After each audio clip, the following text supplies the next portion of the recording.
Voici le village d'enfants SOS de Bukavu. SOS Village d'enfants a été fondé en 1949 par un jeune étudiant en médecine autrichien, Hermann Mener, qui a été témoin de la souffrance de tant d'enfants orphelins et abandonnés après la Seconde Guerre mondiale et qui a estimé qu'il fallait faire quelque chose pour les aider. C'est de sa conviction inébranlable qu'est née l'idée de SOS Village d'enfants.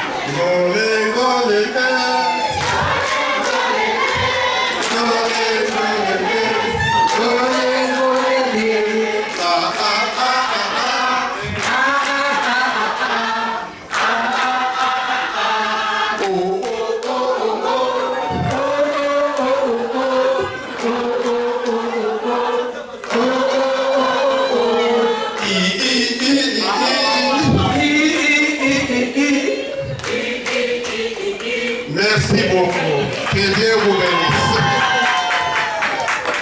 Je réponds au nom de Bissimo Barani Bertin. Je suis ingénieur agronome et l'un des anciens finalistes de l'école primaire SOS Hermann Meiner. C'était l'année passée, au mois de novembre l'année passée, où on avait partagé une des photos d'un de nos anciens enseignants. Pour ne pas dire son nom, c'est M. Kachemou Andoucha Franck. Et quand on a partagé la photo, nous nous sommes dit qu'il serait mieux d'honorer nos enseignants étant encore en vie et ne pas attendre que nous apprenions qu'on a perdu un de nos enseignants pour aller se courber sur sa tombe ou aller consoler sa famille. C'est ainsi qu'au sein du groupe, nous avions un groupe des anciens finalistes de SOS. Nous sommes convaincus que nous devrions aller les honorer, organiser une petite cérémonie en leur honneur. On a eu à développer des petits termes de référence, voir quels sont les objectifs qu'on devrait atteindre par rapport à ça. Et on a lancé au sein du groupe, et je dois noter que SOS, les premiers finalistes, ils ont fini en 1990. 34 ans après, je retrouve mon enseignant de 5e primaire, à qui nous décernons ce diplôme d'honneur en guise de reconnaissance pour tout ce qu'il a fait pour nous. Au nom de tous les anciens de PSOS. Heureux de retrouver notre papa ici. Et nous avons commencé la première promotion avec deux de ses fils, Lola Mwanangoy et Salama. Salama était soit première, moi j'étais deuxième. Soit moi premier, elle deuxième. Nous disons merci beaucoup papa pour tout ce que vous avez fait pour nous, au nom de tous les anciens de EPSOS. Merci.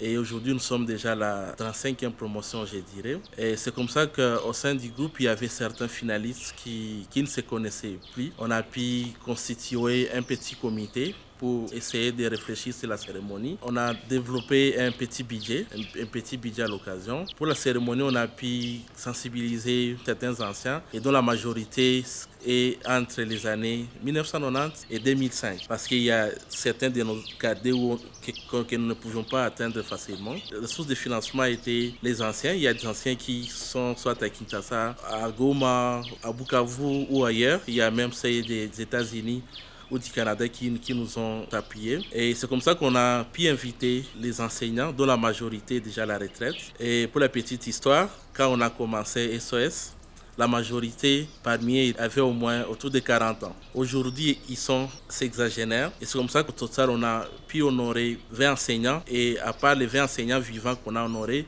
il y avait aussi 4 que nous avions pu honorer à titre posthume. Nous avions remis non seulement des diplômes de mérite, mais nous avons remis également à chacun une chèvre. L'objectif à court terme, ça sera certainement de relancer les activités d'AFESOS pour lesquelles la dernière assemblée date de 2006, 20 ans déjà. Nous avons voulu relancer l'association des anciens finalistes des écoles SOS Hermann Meiner pour essayer de garder notre identité. Pour la petite historique, le tout premier village d'enfants, SOS a été fondé en 1949 par Hermann Meiner, disait après la Deuxième Guerre mondiale. En RDC, le tout premier village d'enfants a été inauguré en 1989. L'année scolaire 1990, c'était la première promotion de l'école primaire SOS SOS Herman Gmeiner en RDC. Et il est à noter qu'aujourd'hui, il y a maintenant 3 villages d'enfants SOS en RDC, notamment à Kinshasa, à Uvira, mais également à Bukavu. Herman Gmeiner a fondé les premiers villages d'enfants SOS à Imst. Son idée de village d'enfants SOS a été reconnue dans le monde entier. Et c'est un des pionniers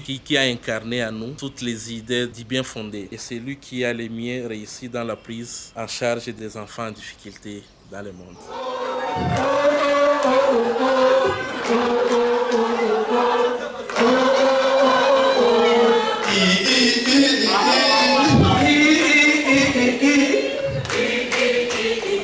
Merci beaucoup. Que Dieu vous bénisse.